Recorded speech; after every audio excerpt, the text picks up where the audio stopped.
You're watching EAC News. Thanks for joining us.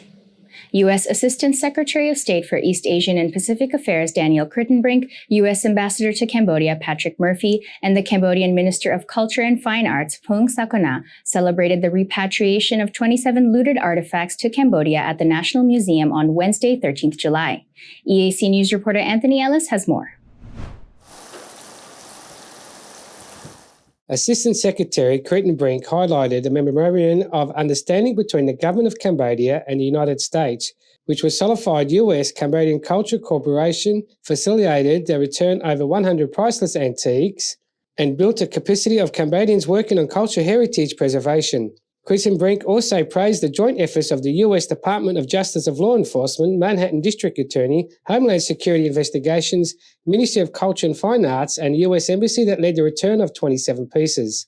Today's ceremony is testament to the strong relationship between the United States and the Ministry of Culture and Fine Arts.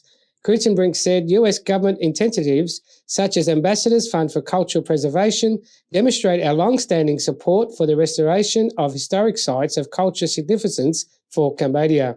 At the ceremony, Ambassador Murphy announced the U.S. government grant through the Ambassador's Fund of the Cultural Preservation of $360,800 to support the restoration of Previa Temple. This is in addition to over $406,000 already provided by the U.S. government for preservation of the History Temple of the Northern Cambodia.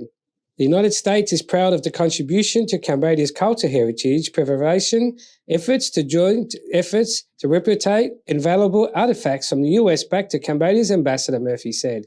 Minister of Culture and Fine Arts Dr. Phung Sakona concluded the ceremony by stating, "We sincerely appreciate the contributions of the U.S. government, both in time and resources, in fighting the illicit trafficking of culture properties. We look forward to further our cooperation in investigations and efforts, training to exchange of information and expertise as we recover national treasures." The United States have provided over $5 million to the Royal Government of Cambodia since 2001 for cultural preservation efforts, including $3.5 million to conserve the Phnom Penh Temple in Siem Reap and to support to the Tol Slang Museum. Anthony Ellis, EAC News.